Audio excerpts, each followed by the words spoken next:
Good afternoon, and welcome to the webinar, Building Better Broadband for Cities and Counties, sponsored by Cegis Group and Finley Engineering. I am David Heineman, CEO of Cegis Group, and Cegis Group is a market intelligence firm focused on the use and procurement of information and communication technologies by state and local government agencies. Joining me today are Mark Merlot, Director of Strategic Operations for Finley Engineering, Mark Erickson, formerly an executive with the City of Winthrop, Minnesota, and Tom Johnson, the County Administrator for Nobles County, Minnesota.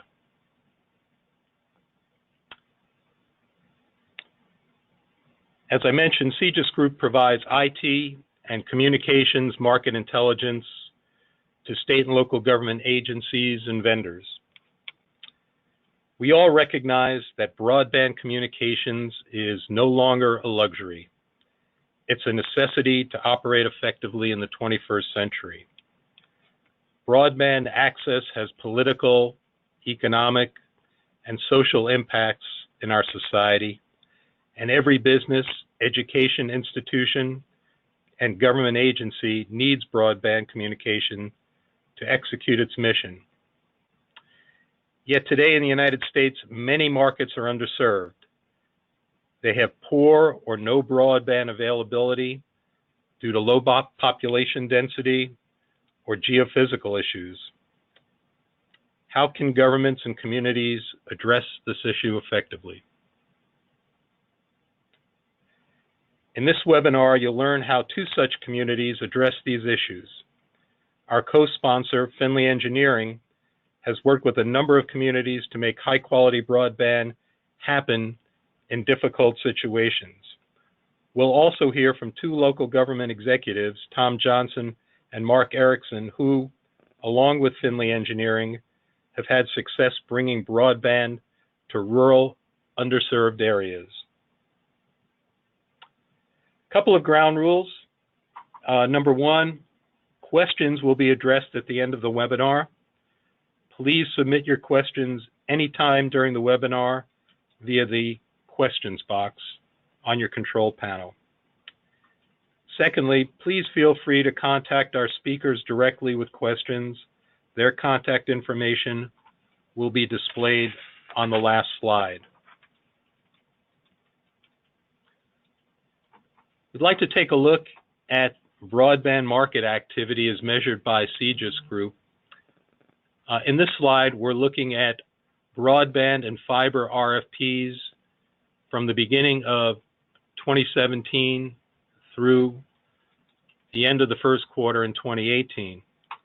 And at Cegis Group, we're seeing the greatest concentration of broadband and fiber RFPs coming from general services agencies and from jurisdictions with populations of less than 100,000 or have a population range of between 100,000 and 500,000. So clearly there's a lot of activity building broadband networks in smaller communities in this country.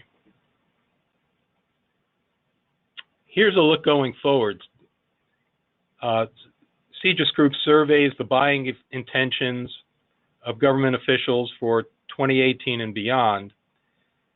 And these intentions in this survey indicate that a large proportion of the broadband fiber purchasing will be coming from the general services arms of local governments. And again, most of the activity going forward will be in smaller jurisdictions. These are good indicators of activity and interest. Let's learn how quality broadband can be brought successfully to jurisdictions like yours. With that, I'd like to introduce Mark Merlot, Director of Strategic Operations for Finley Engineering. Mark works with cities, counties, telcos, and other organizations throughout the U.S., providing consulting, feasibility studies, engineering, and managing the build-out of broadband networks. He also leads teams that coordinate and process loan and grant grant applications for various government programs. Mark, I'll turn it over to you. Okay, thanks, David. I'd like to just start off with a quick 1-minute update on who Finley Engineering is. Finley's been engineering projects for 65 years, and we cover various markets, the telcos, electric energy, and even more recently, there's getting to be a specific broadband market.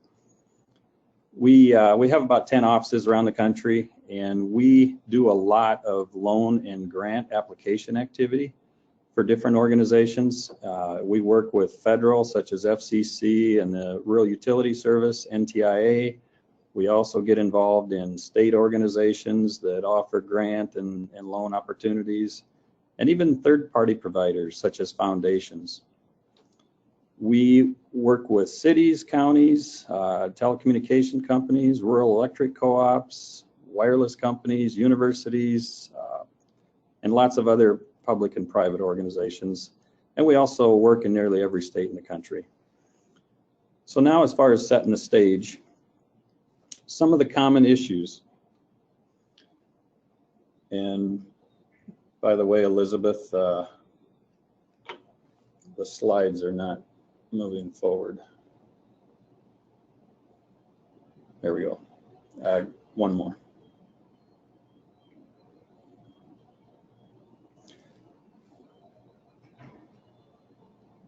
Can you go one more slide? There we go. Some of the common issues that we run into, obviously with fiber-specific projects, costs are a big issue, especially in areas of the country that have to deal with rock and other difficulties. It forces the costs up. They might have to go from buried applications to aerial applications or into wireless. So cost is one of the big issues we run into. Permitting time and costs is another area, as well as aerial make-ready costs, and that's simply preparing poles and aerial lines to be able to handle the additional infrastructure. And also sufficient take rates. That is a big thing for a lot of communities. They need to have a certain take rate that's high enough to be able to make the financial analysis work out to their benefit. Some of the first steps we typically look at, of course, is feasibility studies, and we'll talk about that a little bit. Public awareness and education and involvement are very big ones, and our two speakers will definitely touch on that subject. And then, of course, researching all of the local providers in the area. In general, when we get involved in feasibility studies, we typically go first to those providers once the results are all assembled, and look toward them to be able to help provide solutions to cover that area. When we do feasibility studies, we do options. Our goal is to help this area get broadband, and oftentimes it requires very creative solutions to get that done. So what we've done is we've put various options in our feasibility studies. It could be design options, various cost options, funding options, different types of partnerships, et cetera, et cetera. There are a number of things we look at. And the last thing I guess I wanted to bring up before our two speakers step in is lately we have seen a lot more different options available for funding, whether it's federal or state or local options. And so that has really opened the door to a lot more potential solutions. So with that, I'd like to introduce Tom Johnson. Tom is currently the county administrator for Nobles County here in Minnesota. Tom spent the last 12 years serving the public and local government, now leading the Nobles County organization. And Tom has been very active in the planning and implementation of broadband, not only across Nobles County, but helped communicate this across the state of Minnesota, just like he's doing now with webinars like this. So with that, Tom, I'll turn it over to you. Thank you, Mark. Just a little bit of who we are and how we started.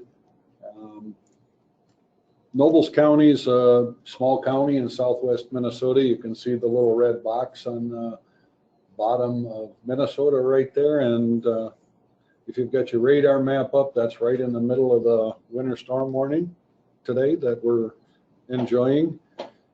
Nobles County's population approximately 22,000. The area is 720 square miles, and more than half of the population lives in one city, the city of Worthington.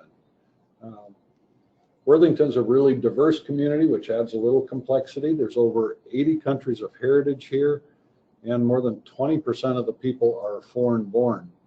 And therefore the communication is really important to those folks to be able to call back home and talk to relatives. It's a very agricultural community, primarily hogs, beef, corn, and soybeans, probably 90% of the economy. So everything we do is around agriculture, and with that technology increasing and the needs increasing, we just needed to do this. When I came here about 5 years ago, there wasn't a lot of collaboration going on, and we held a couple of town hall meetings with the 20 townships, the 10 cities. 4 school districts are still active in the county. We've got a small college, and we've got 3 state legislators that represent us. We had a couple of informational meetings around the county, and there was such great feedback that we started monthly meetings that continue today. So that group became known as NEON. It's the Nobles Economic Opportunity Network, trying to be a little catchy on that. So as we're going through our meetings, the purpose of the group is just to figure out how we can help our citizens.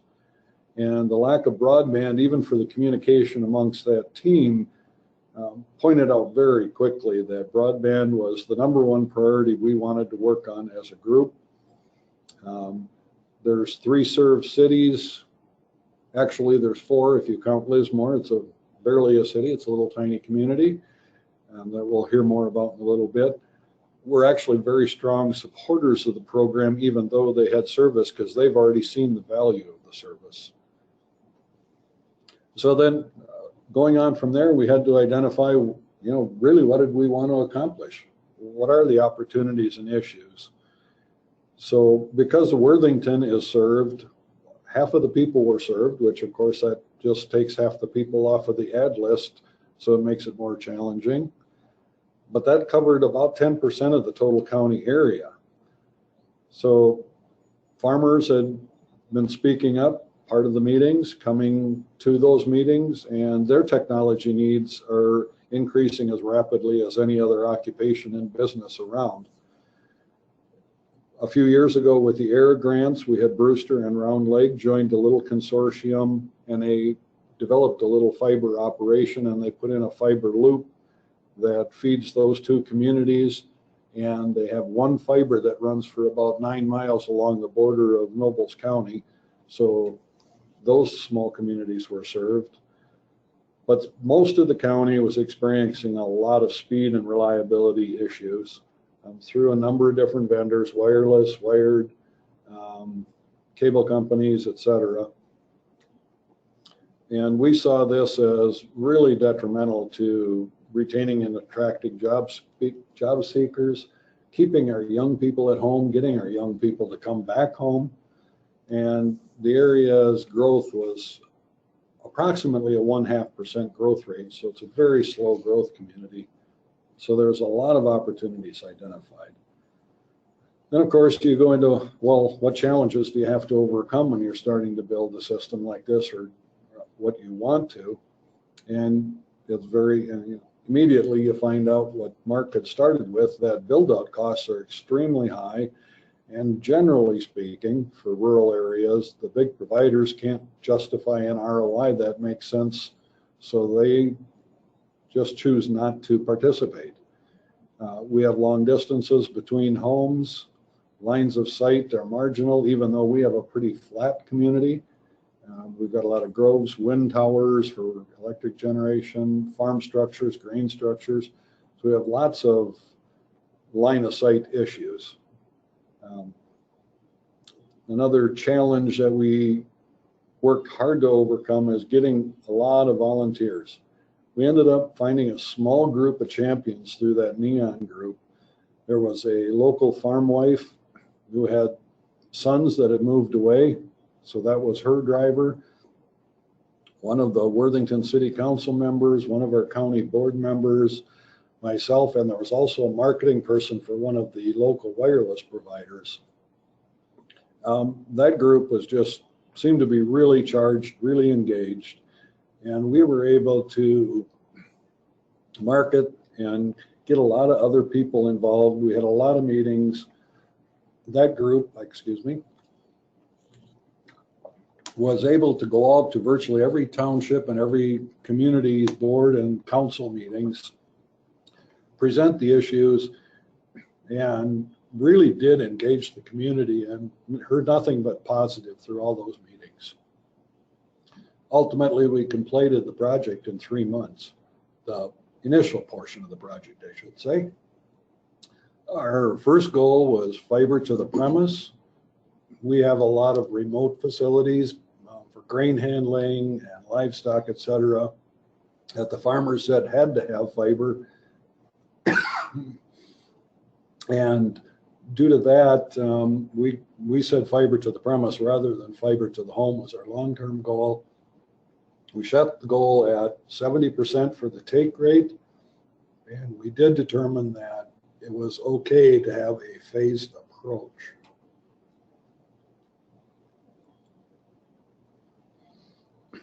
So as we got into the planning for the project, we came across an opportunity to work with the Blandin Foundation.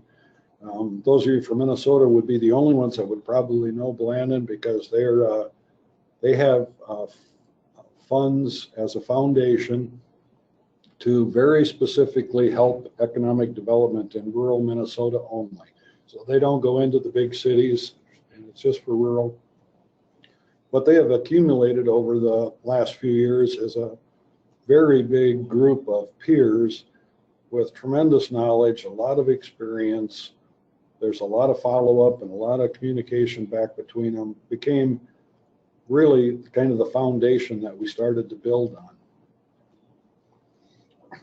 Then we also knew from all of that it's extremely important to have a strong engineering firm and planning group to create a project that really comes in on budget and meets the expectations. Through all of our meetings with Blandin and others, and many meetings around the state, we selected Finley Engineering and CCG Consulting to help us put a package together. Blandin helped fund the feasibility study, which was done by Finley Engineering. As we worked through the study, we narrowed it down to 3 options. So we had the wireless option, we had a hybrid option, and a fiber to the premise option. Became obvious pretty fast that for anybody, the fiber to the premise just wasn't achievable up front, well over $20 million for a small community. But we had other plans, and Finley also helped develop a grant application to the state of Minnesota. It was a competitive grant that ended up yielding almost $3 million. We'll get to some of the numbers and the funding a little bit ahead. They engineered the plan for us, and they did a lot of project oversight. CCG Consulting stepped up, and what they did was developed a survey with us. We spent quite a few hours putting a survey together that volunteers could use to go door to door. And that was a unique thing. We got enough volunteers through our marketing, as I talked about earlier, that we found that we got an excellent response, because we had people in their own townships do surveys in their own townships. So when they went door to door, it's much easier to get a complete honest survey when the people know who they're talking to.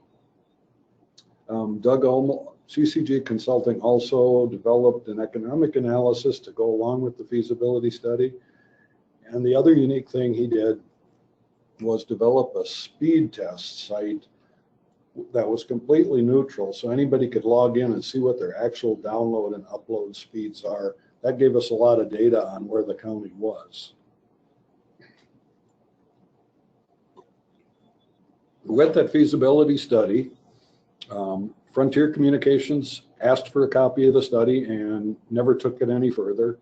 We had two local co-ops, electric co-op and the telephone co-op, interested for a variety of reasons and some other expansion. The electric co-op backed out, but the Lismore Cooperative Telephone Company made the determination that this was a great project for the community and they wanted to do it. So the hybrid project ended up being estimated right around $7 million. It included a 70-mile fiber loop feeding several towers with the capacity to reach everyone in the county with at least a 25 megabit download speed and a 3 megabit upload speed. If you look at the map that's on the slide, the green is the fiber loop. There's a main connection on the lower left that got us into the capacity of fiber that was coming down the interstate. Also on that map, you'll see a dark gray area in the upper left. That was the original Lismore Telephone Co-op fiber group. That was the entire cooperative, and it was about 320 residences roughly. And then the shaded area outside of that, they had been expanding into wireless a little at a time with the help of Finley. So we put in a system like that, built several huts, and continue on in that process. For funding, you'll notice on the slide, the state of Minnesota has put up several $1 million every year for the last 3 years. Lismore Telephone was able to get $2.94 million. Nobles County gave them a grant of $1 million. So that was about 56% of the cost of the project. And then Nobles County worked with Lismore Telephone, and we bonded through a general obligation bond for $2.5 million at a very good interest rate, which will be paid back by Lismore Co-op Telephone. So the county was not indebted as part of that. So finally, just kind of where we're at. Last year, they got about 80% of the fiber loop laid down, connected a number of people. They've got most of the tower sites identified and under their control, but 3 of the towers are still yet to build. 2 have been permitted. They're working on the 3rd, so as soon as the weather relaxes a little bit, they'll be able to get the rest of the loop done. They used a combination of rural water towers, grain elevators, both private and corporate, and some new communication towers. Interesting fact was when they put the loop in, they've gotten to date more than a 90% take rate. With the original goal of 70%, that's giving them the impetus to already consider where to expand. And the few that didn't take it basically have said they're elderly folks that don't have any equipment to hook onto the internet, so they weren't interested. And that's pretty much the only ones that haven't. And we also took right off of their website their costs. So that you see that on the chart on the right-hand side. So it's been a great project, and we're looking forward to it getting finished so we can start the next phase. Okay, thanks, Tom. And now I'd like to introduce Mark Erickson. And Mark is he's currently retired, but he just recently, of course. Formerly, he was with the city of Winthrop. Mark has worked with fiber to the home and telecommunications for 20 years as a city employee, both for Lakefield and Winthrop, Minnesota, and involved in building successful fiber to the home networks with surrounding cities. He previously was employed by Hiawatha Broadband Communications, working with cities interested in building fiber to the home networks.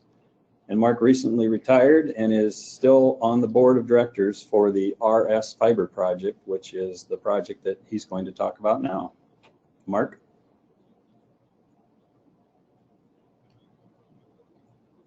Thanks, Mark. I appreciate the opportunity to talk about RS Fiber.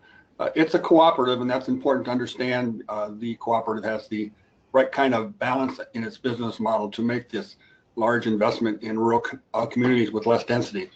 So let's start what is the RS Fiber Cooperative? Well, it's a homegrown $55 million 308B telecommunications cooperative covering approximately 1,000 square miles in 2+ counties. The project is a public-private partnership involving 10 rural communities in phase 1. The smallest community is about 400 and the largest is 2,300. The cities, those 10 cities, put their tax dollars on the line to move the project forward. That was key. The Joint Powers Board that was formed with the 10 cities and 17 townships includes those townships as a phase 2 fiber to the farm partner. It's an active Ethernet network capable of symmetrical gigabit connections with very low latency. We provide phone, cable, and internet service. We're 4K TV ready. Phase 1 has been completed. It's fiber to the 10 cities, and we are offering 50 megs down and 25 meg up wireless internet to farms. Plans are to bring fiber to the farms within 7 years. Someone's going to have to move that because I can't. There you go. Thank you.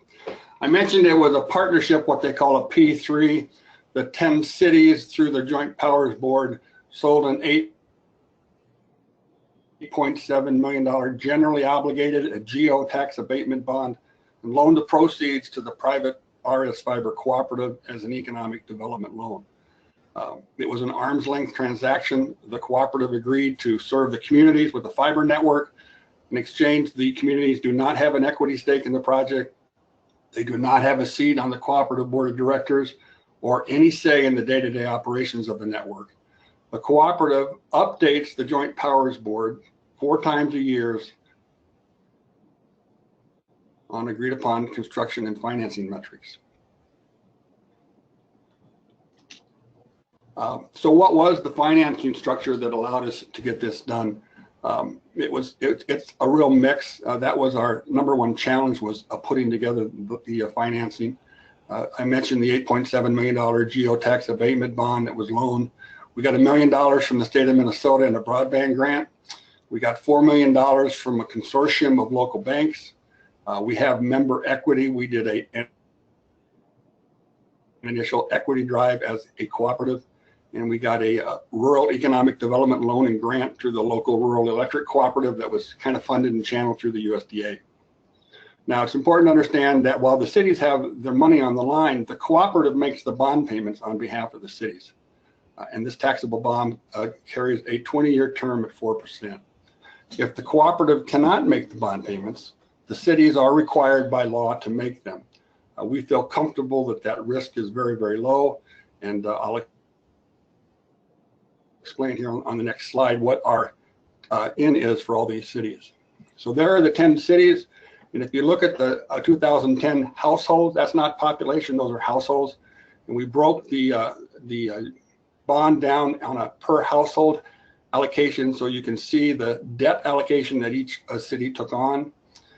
And it averages, as we talk to these people, we held 120, 125 public meetings and scores of private meetings over a 2-year period to educate people about the opportunity. And what we ended up telling them was, for less than half the cost of a used car, they can bring a fiber to the home network to their town. If they're willing on their house to put their taxes on the line for $2,000 over 20 years, we can bring a fiber to the home network to their town. And the vote in all 10 city councils to move forward was nearly unanimous, and that just shows the how excited people were to do this. So where is RS Fiber today? We started about the middle of 2015 with construction. After 3 years, we have a 100+ mile fiber backbone that connects the 10 cities. All 10 cities are built out and fully operational, and that just happened within the last month. We have 13+ wireless access points that are connected to the fiber backbone that provide this internet service, mostly on water towers in each of the cities and on grain legs and out in the rural areas. We have about 1,800 customers, including 700 ag producers, and we add around 100 customers each month. The last 2 towns, actually, when this was put together. It was upcoming, went live within the last 2 weeks. So how do we get started? How do you get started? If you're a larger community, you're going to have more interest from your local provider. If you're a smaller community, I think you'll find that there will be a good partner for you maybe. But get ready to hold lots of meetings to educate people about the opportunity. We found that when people understood the opportunity, they were willing to work to make it happen. We told people that there were metrics in each community that this fiber network would positively touch. Regarding healthcare, we look forward to the new delivery methods for telecommunications, and we have attracted a 4-year medical school that will be constructed and hold its first class in the fall of 2019 in the city of Gaylord, which is only 7 miles from Winthrop. Regarding education, all the students have an enhanced learning environment, especially the 1/3 of the students in our school systems who live in the country. They actually now have internet and don't have to go to the local libraries to get their homework done.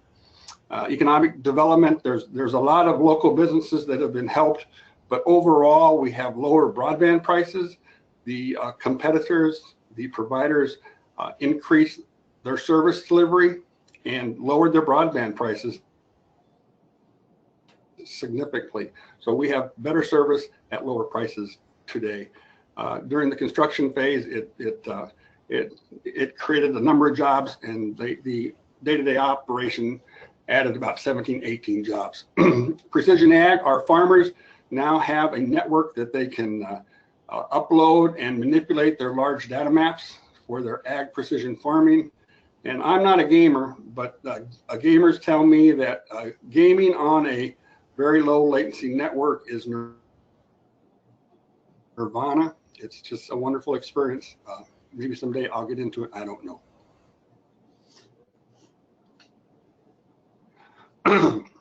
As you move forward, I assume that you have a group of people who are interested in making this happen, and you want to move it forward. Your first critical decision is who are you going to have as an operator? Find one you can trust, or one who will help you navigate the technology and the financial terrain. And I got to say that the experience, expertise, and vision that HBC brought to our project is probably the single most important reason we have been successful to date. That and the good advice we've gotten from Finley. In the end, it's the team you assemble that will decide your success. But first off, I always say, go to your local provider or providers and lay out a vision for them and say, we will assist you if you want to upgrade your networks here to fiber. And perhaps you'll have one that will assist, and that's a good thing. That's the easiest way to get this done. My last slide, I usually have this a little bit bigger when I talk to groups. It's SGIG 790. It stands for what I have at my home and what every home in the 10 towns has today. We have symmetrical gigabit service with 9 millisecond latency for $70 a month with no data caps. And that is a truly revolutionary thing in these small rural communities, and we're excited for the future. I always like to leave people with the advice from Dr. Jim Benson in northern Minnesota. Is plan from the future. As your communities sit down and decide what you need or your towns coming up, look 10, 15, 20, 30 years into the future and plan from that point. Thank you. Okay, thanks a lot, Mark. Appreciate that. I just want to end with a few things. I guess one, pointing out something that may be obvious. Broadband demand is really high these days. And the reason I bring that up is not that you don't know it, but the fact that this has brought a lot of different consultants out of the woodwork. And so I guess I would just bring this up as a caution. Be careful, get someone with a lot of experience, because we are aware of a number of projects that have been started around the country that I guess have had to have some other folks involved to help straighten things out. Some of the upfront needs, community support. Local champions are so important. Both of these guys know that well, and I'm sure they'd be willing to answer more questions in that arena if you have them at the end here. And also, as they brought out, a professional team, whether it's engineers, financial people, a legal team, There's a number of folks you want to have involved right up front. RFPs, requests for proposals. There's a lot of them on the street these days. It could be for studies, design, build projects, just a number of different things. And one of the things we have seen, a lot of firms like Finley have stopped responding to a lot of RFPs because they are written in a way where there's enough information missing that we know that those that put them on the street will not be able to compare apples to apples. So I guess I would just recommend making sure you have someone involved, again, with a lot of experience that can help provide guidance on putting out good requests for proposals. And regarding feasibility studies,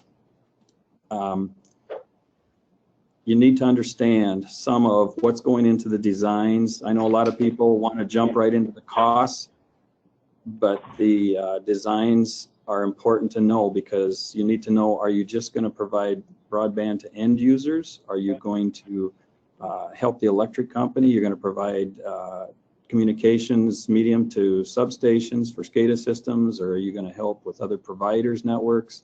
There's just a lot of things to factor in. And of course, put a lot of options into the studies. Make sure you have that done so that you understand the costs and the different financing and funding options.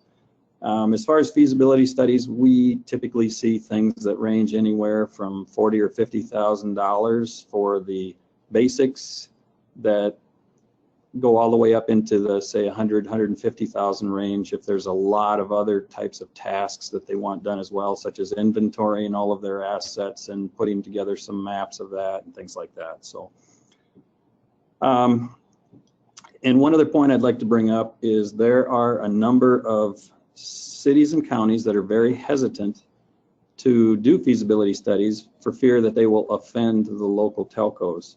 And what we have actually found is that the telcos really don't need to worry, and in fact, the telcos can benefit from this, because when the counties and cities have the feasibility studies done, at least the ones we're involved in, one of the first places we go with that result is to the local providers to then talk to them about how they can be a part of building out this network, whatever that part may be. They may take on the whole project, they may take on parts of it. We have various county studies we've done, and a lot of the counties, the only way to get service to a lot of their constituents was through multiple providers taking different pieces. Some would do fiber, some would do wireless, and some would do a combination of both. So it is to their benefit, I think, also, and they don't have to pay for it because the government organization is paying for it. The last thing I'd like to close out with is just a little bit more discussion about Lismore Cooperative Telephone Company and what a success story that has been. Tom talked about it earlier, at least as far as the Nobles County project, but even prior to that, they had 319 customers, and Finley had helped build them out fiber to the home several years ago. But then we also helped get them involved in some fixed wireless expansion outside of their territory. And in less than 2 years, they added 500 customers, actually more than 500 customers, via the fixed wireless technology, which then helped provide the funds for them to look at other things as well. Of course, the next thing that came along is the Nobles County study, and once Nobles County and Blandin Foundation paid for that study, Lismore was one of the providers that were talked to, and they decided to take advantage of it.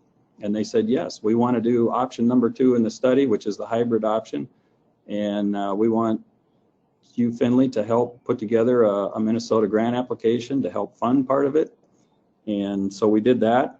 And as a result of them taking on the county project, they could potentially add another 17, or even actually over 1,700 customers to their network. So this is an example of a small telephone company that has gone from 319 customers to could potentially end up here with 2,500 plus customers in a short amount of time.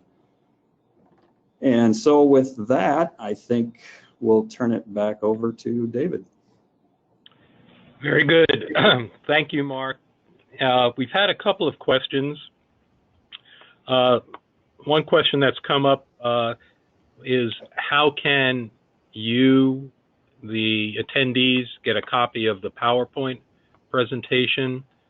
The PowerPoint will be made available on the Finley Engineering and or the CGIS Group website within a day or so after this webinar. We will also mail a copy of the slides to all attendees. The first question that came up, Tom, I think this would be addressed to you. You used the term take rate. What does take rate mean? Take rate is much simpler than it actually sounds. It's just if you pass a house or a premise that could use fiber, if they accept it, that's one take. So it's basically the percentage of people that take it that are offered it. Fair enough. A question here for Mark Merlot. The speakers both discussed Minnesota grant money. Are there other states that are offering broadband money other than Minnesota? Yes, there are a number of states that offer different, I should say, some states, they all have different programs, more or less. Minnesota is one, Wisconsin, Colorado, New York. There are also some states that are getting ready to. I can tell you of a couple of states that are actually trying to pass bills right now to offer a significant amount of grant money. And there's also some states that are a little behind that, where they have some grassroots organizations that they formed around the state to start putting their story together to approach their legislators so that hopefully they can start putting together a bill of some type to see if they can get it passed. So it's starting to spread around the country a lot more so. That's why I also put the caution out there. As that money becomes available, a lot more people want to jump into the fray, and a lot of these folks, cities and counties, maybe don't have a lot of background in this arena. We wanted to make sure there's a caution out there that you make sure you get somebody that's very experienced involved. Mm-hmm. And may I say, for those of you in the audience in jurisdictions and want to know what the grant situation is in your state, the slide you're looking at right now has Mark Merla's contact information, email address, and telephone number.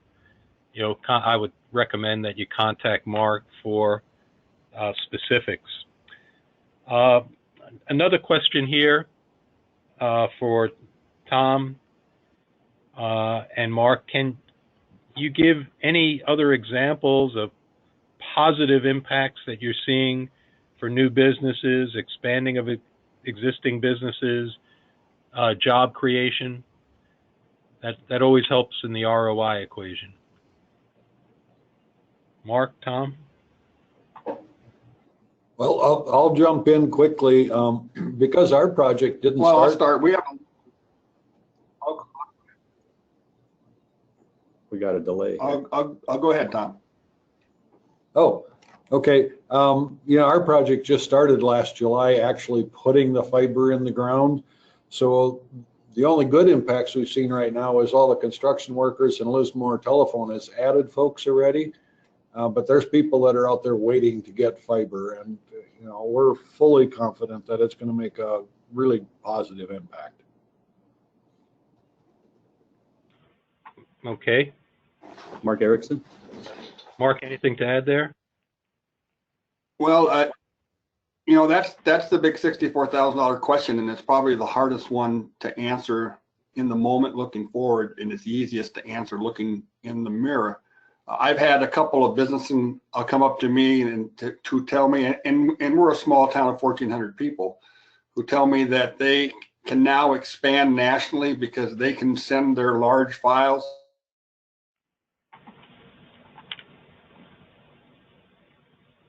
And Mark, you also talked at one time about the medical facility, is that right? The city of Gibbon, 7 miles, the 3D engineering firm has set up shop on their main street because they can get gigabit service with low latency for $70 a month. I think we'll see more of that. We're very excited about the medical school that could add a couple hundred jobs and bring in hundreds of families and students each year to the area. Housing values have increased because of the fiber network. We just think overall it's been positive. It's difficult to point to real specifics, but this is the future. I mean, connectivity is the tool of this century. Next question, were there legislative hurdles to overcome regarding municipalities providing this type of service? I'll throw that out to everybody.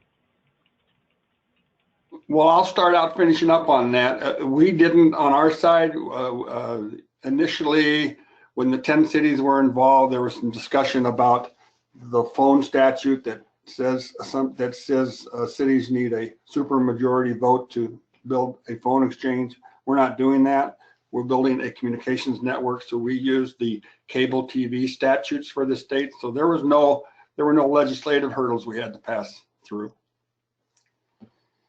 And I think maybe to add to that, Mark, is when we had a number of public meetings just like you did. When we went to bond for the $2.5 million as the county and to grant $1 million, we were very public and upfront about that, and we didn't get one complaint from any citizen on any of the efforts that we put into this. You know, Tom, that's an excellent point, and we were upfront with the risk factors early and often, and reminded people. We were honest and sincere in all of our information, and we had about 6 or 8 people in the 10 communities, a group that had formed early on to oppose it, and 2 years later, when all the city councils took their final vote, that group was still 6 or 8 people. So they oppose it on philosophical lines. They oppose it because they have family members who work for the local provider, etc. So it was very positive, but be upfront with the risk factor.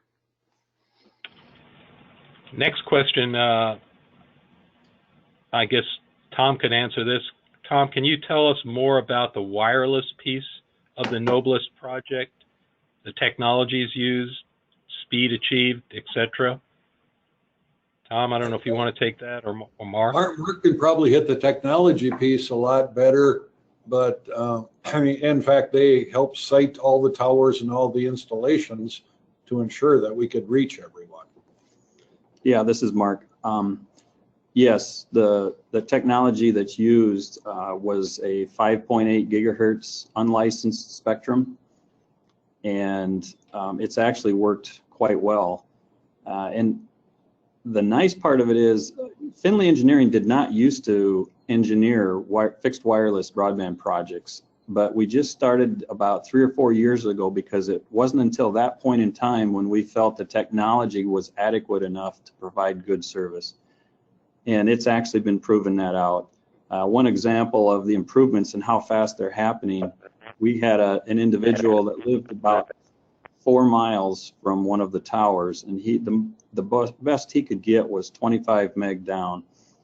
And there was a firmware update that was provided recently, and he went from a max of 25 meg to 85 meg just with a firmware update at 4 miles. So the technology in the wireless world has definitely improved dramatically, but we are still viewing it as a temporary solution, hopefully toward getting to an ultimate fiber solution if possible. Great. And I guess I'll throw this out to everybody. What was your baseline definition of broadband that was used to help define your goals? Well, I think at Lismore, the very base at the start of the project was the 25 megabit down, 3 megabit up, because the state had kind of defined that.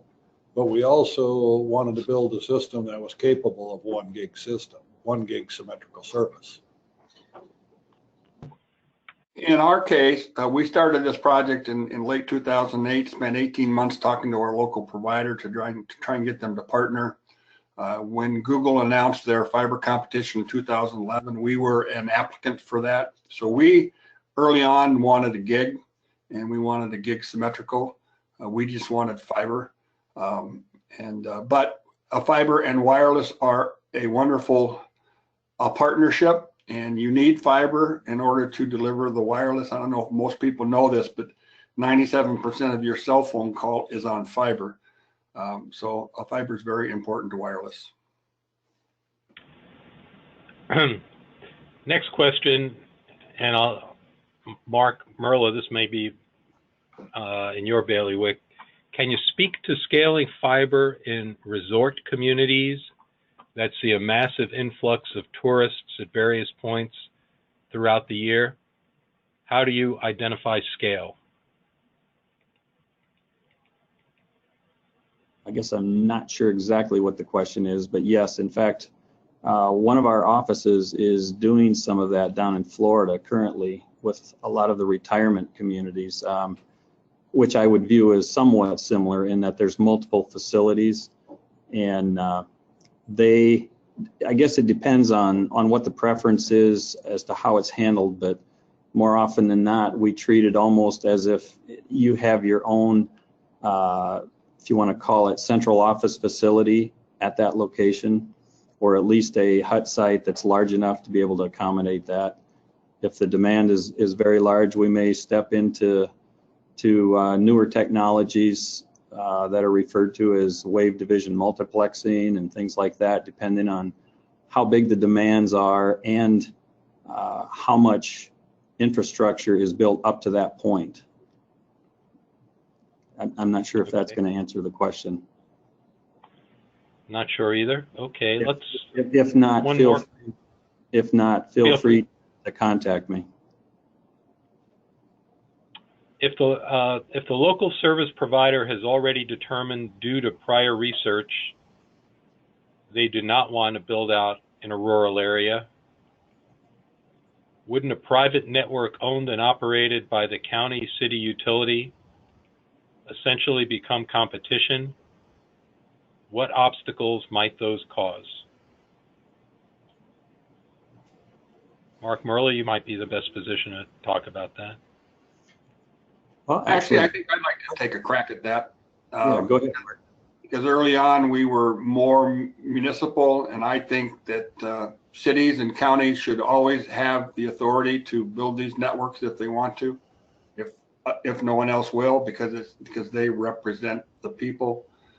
But I don't think they should do it lightly, and I think they should work with their providers. And I think that the real answer today with rural communities is a cooperative.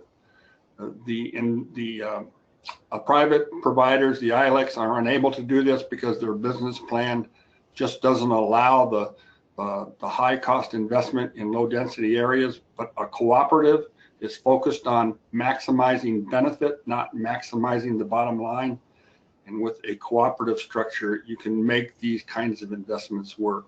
So I wouldn't necessarily go to a city or a county run operation. I would look at a cooperative with the city and the county as partners. And from Nobles County standpoint, I think I could answer part of that as well. We talked about that early on. There was a couple of folks on the bigger team that were pretty strong promoters of the county just doing it themselves. But ultimately the commissioners felt that there's enough providers. If one of them steps up, we want them to have the first option. If no one would have stepped up, I would venture to guess that the county would have in fact stepped up. And I would guess we would have looked very strongly at the RS Fiber model where they formed the co-op for the project. Okay. With that, we'll wind up our webinar. Appreciate the interaction from our audience and questions. As a reminder, if you have any further questions, either of CGIS Group or Mark Merlot, please make note of the email addresses and telephone numbers, contact information on the slide you're seeing now. We will be mailing a copy of the PowerPoint presentation to attendees and other registrants, and the PowerPoint will be available on the CGIS Group and Finley Engineering website. Thank you very much for attending, and good luck in bringing broadband to your communities. Thank you very much.